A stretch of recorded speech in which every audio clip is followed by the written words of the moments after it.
Team Fortress 2 is a class-based action shooter developed by Valve Software in 2007. It has irreversibly influenced and changed gaming history throughout its lifetime, and it continues to do so today, over 10 years after its initial release.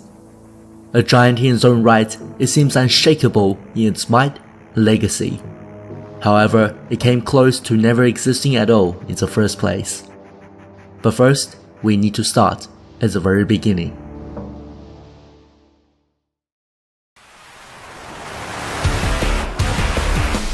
It all started in 1996 with the birth of a new genre, the first-person shooter. Quake. It was a true legend, following in the footsteps of its predecessor, Doom, to transition from 2.5 dimensions to fully 3-dimensional gameplay from a first-person perspective. It dominated the PC gaming market and raised the ever-increasing bar of technical prowess and innovative gameplay. Of course, as with every amazing and revolutionary game, there came great mods, and Quake was no exception. Team Fortress was a class-based multiplayer mod made by Robin Walker, John Cook, and Ian Corley. It quickly climbed through the ranks of popularity and became one of the most played mods for Quake, eventually catching the attention of the newly formed Valve. With 10 distinct classes available, Team Fortress had a varied gameplay with a high emphasis on teamwork. The mod pitted players in 2 teams, blue and red, against each other for an objective, such as attack or defend and capture the flag. After seeing success, the team behind the mod, later named TF Software Proprietary Limited, quickly started work on a standalone game. However, seeing the project's potential, Valve quickly seized the opportunity and hired a team. They were to port the mod to Half-Life's engine as a fully fledged game, as well as starting development on another Team Fortress game. Not much about this new game was known at the time, except for its working title, Valve's Team Fortress. The standalone sequel to the mod, Team Fortress Classic, was later revealed to the public at E3, 1999 to positive reception. The game had 3 official game modes: Capture the Flag, Control Point, and Escort. These are all rather simple and straightforward. In Control Point, you have to hold a designated place and occupy it within a certain time limit to win. In Capture the Flag, you have to steal enemy flags while at the same time guarding your own. And finally, in Escort, players are split into 2 teams, with the extra player being a VIP, whose one team trying to kill the VIP and the other protecting him. The classes were much like the one seen in TF2. The Scout, the Soldier, the Pyro, the Demo Man, the Heavy, the Engineer, the Medic, the Sniper, and the Spy. Each had a specific purpose, and one working in tandem with each other can make a formidable team. Unlike Valve's previous game, Half-Life, it never exploded in popularity, so those who played it stayed together to form a close-knit fanbase. While fans of the mod were enlightened by the game's release, and it had been exposed to welcoming reviews, players and developers alike knew that the stakes rested within a sequel. And so began the long development process of Team Fortress 2 that took 9 years to fully realize. Many have either played Team Fortress 2 or have seen it in one form or another, even if they didn't know it. One of the biggest factors for this is the art style. In an era awash with realistic shooters and Michael Bay-esque special effects dialed up to 100, TF2 stuck out for its charming and extremely stylistic design. Thus, it might surprise some to know that the first in-house incarnation of the game was almost completely the opposite of the game we know today. It was a gritty, realistic war simulator that sent players across multiple locations in the world to fight battles based off real events. It was first revealed to the public at E3 in 1999 under the name Team Fortress 2 Brotherhood of Arms, and it was met with critical acclaim, including multiple awards such as Best Online Game and Best Action Game. However, in June 2000, something known as Valve Time came into play, as the release of Team Fortress 2 was delayed in order to be built on the new Source engine. Release date unconfirmed. Sometime during this development period, the military shooter direction was abandoned, and TF2 was overhauled to have a more stylistic and relatively light-hearted tone. The trademark TF2 design, however, was still far from certain. The follow-up idea to Brotherhood of Arms was Team Fortress 2: Invasion. It pitted humans against aliens, featuring all new game mechanics, weapon ideas, and an almost steampunk aesthetic.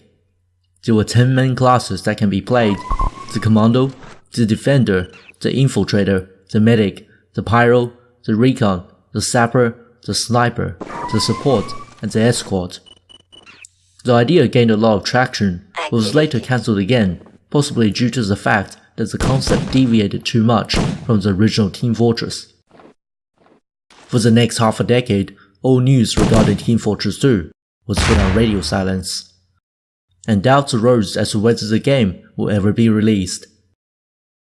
During this time, standalone mods for Team Fortress 2 came into being, such as Quake 3 Fortress in 2005 and Fortress Forever, which started development in 2004. Then, in a surprise review at E3 2006, the first trailer for the new Team Fortress 2 was revealed.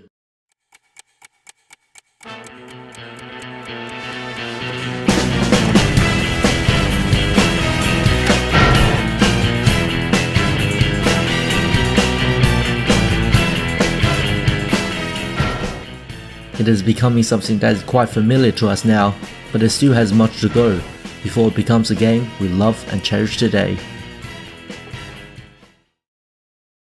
Heavily influenced by early 20th century commercial illustrations, the 3D models and shading algorithms in Team Fortress 2 work together to quickly convey geometric information using rim highlights as well as variation in luminance and hue, so that players are able to quickly identify other players in the game and assess the possible threat.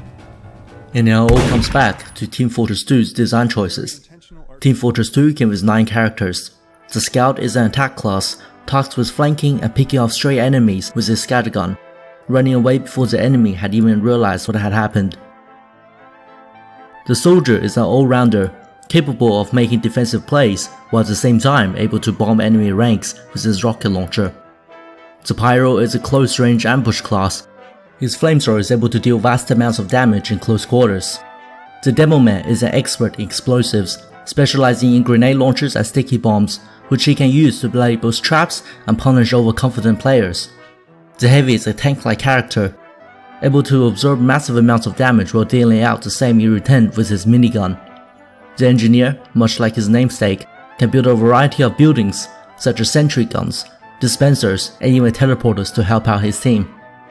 The Medic, arguably one of the most crucial classes, is capable of healing teammates with his medigun, and can heal up a meter to give temporary invulnerability to the player he is healing. The Spy is a sneaky flanker, likely to pick off key players when they are distracted. Lastly, the Sniper is a class that watches from afar, picking off important targets within the relative safeties of the backlines. The diverse palette of classes is a very integral part of TF2's gameplay. They're made to be easily identifiable, and their stylistic design makes a very long-lasting impression of the player. While the skill of the player alone can accomplish much, they are designed to complement each other. It is Team Fortress 2 after all. The weapons are quick and snappy, with each having a distinct purpose in mind. Each embodies the definition of easy to learn, but hard to master. There are no in-betweens, or meandering decisions that make sloppy gameplay. When you hold a weapon in your hand, you know what it is for. Assist your team, or go in for the kill. Of course, all of this will be useless if not for the excellent level design of TF2. The developers emphasized that a good multiplayer map was founded on 3 principles. It is fast and fun to play on, it accommodates every class, and that a good map is designed, not constructed. These points are also very much kept in mind when it comes to game modes. At launch, Team Fortress 2 came with 2 game modes: Capture the Flag and Control Point. This number, however, grew considerably after release to encompass new ones such as Payload, Arena, King of the Hill, Man vs Machine, Payload Race, and many more. Like its predecessor, these game modes are straightforward, engaging, and most of all, addictively fun. It is worth noting that unlike previous games, Team Fortress 2 also contained a storyline. It is progressed outside the game itself through short videos and comics. These extras provide backstory for each of the 9 characters and their exploits together, which are referenced continually from within the game as voice lines and even game modes. They contribute greatly to the uniqueness of TF2's characters, and they undoubtedly help them find a place within gaming culture. These are characters that will continue to thrive long after the end of Team Fortress 2. All of these elements are executed to perfection, and Team Fortress 2 was unquestionably a shining example of the first-person shooter genre. The release of Team Fortress was met with widespread acclaim, scoring high results on every major game review outlets as well as gamers' own reviews. The game was praised for its artistic direction, the gameplay mechanics, and the overall polish that persisted in every match. For many games, this will be the end of its journey, destined to receive a handful more updates as players' numbers surge in the beginning and slowly begin to decrease. Not Team Fortress 2. The game received consistent updates and constant care from Valve, receiving many game-altering changes such as unlockable weapons and entirely new game modes. Cosmetic items were later also added to customize the classes that players could play as, making them more personified and relatable than ever before. Then, in June 2011, something happened to TF2 that caused ripples not only within the game, but the entire gaming industry. Team Fortress 2 became free-to-play.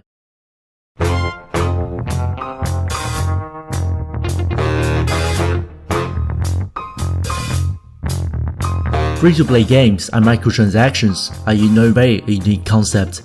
It was a popular mechanic used in a number of popular MMOs since the 1990s, such as RUNESCAPE, Arcadia, and Neopets.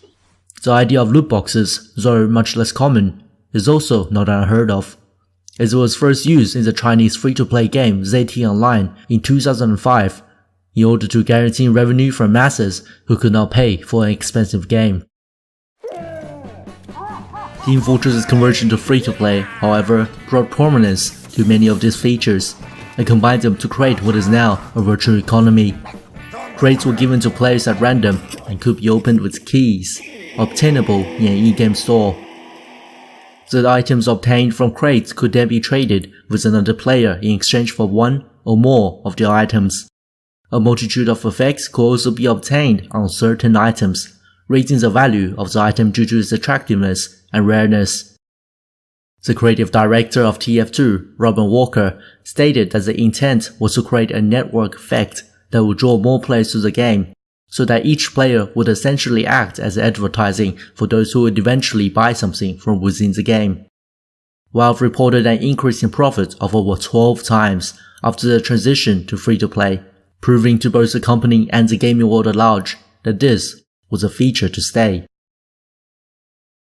The numerous mechanics explored or used in Team Fortress 2 have since seen widespread use in both paid and free games. Though in recent years, the use of real-world money in order to gain an unfair advantage in games has been met with considerable controversy. Today, TF2 is considered one of the pioneers of modern-day game economics, and with the introduction of the Steam community market, the trading of virtual items has become a staple in the industry. Certainly, this wasn't the only reason TF2 has stayed relevant through the years. The game, like those it was influenced by, have embraced the community. Its trailers, aesthetic and lovable characters have inspired hundreds, if not thousands, of fan-made source filmmaker and Gmod animations. Along with it are player-made maps, a number of which have since been officially added in major updates. Mods, skins, and custom heads-up displays also number in the hundreds, allowing players to customize with freedom. Let's let them go and be this, army of creators. So we did it through the TF2 contribution site. As a content developer, it's sort of terrifying because you're losing control of your IP. What happens if everybody in the community wants to make giant penises, and, that's one of the risks that you take. On the other hand, you're giving them a tool, right? And we tend to always think, can you give people a tool? Can you give partners tools? Can you give users tools? And you're giving them a tool. And you're giving them, we need to stop thinking of a game as an authored piece of content and think of it as an opening to a worldwide market for lots of people. Whether it's rocket jumping across chaotic battlefields, dueling with an enemy sniper, or simply enjoying a truce with an enemy heavy, Team Fortress 2 is an unforgettable experience. While there are many games that have been inspired by TF2 or learned from its success, no other shooter ever quite managed to replicate the same magic of this timeless masterpiece. To quote Gabe Newell's famous introduction, "Welcome to Team Fortress 2. After 9 years in development, hopefully it will have been worth the wait. Thanks, and have fun." And indeed, after the many iterations and delays of this long-awaited game, it was worth the wait. 2 months ago, on the 10th of October 2017, Team Fortress 2 celebrated its 10th anniversary. It is a true testament to the game, an honor that has been bestowed upon very few others. And here is to another 10 years for Team Fortress 2. Thank you all very much for watching, and I hope this video is both informative and entertaining. Until next time, I bid you all adieu.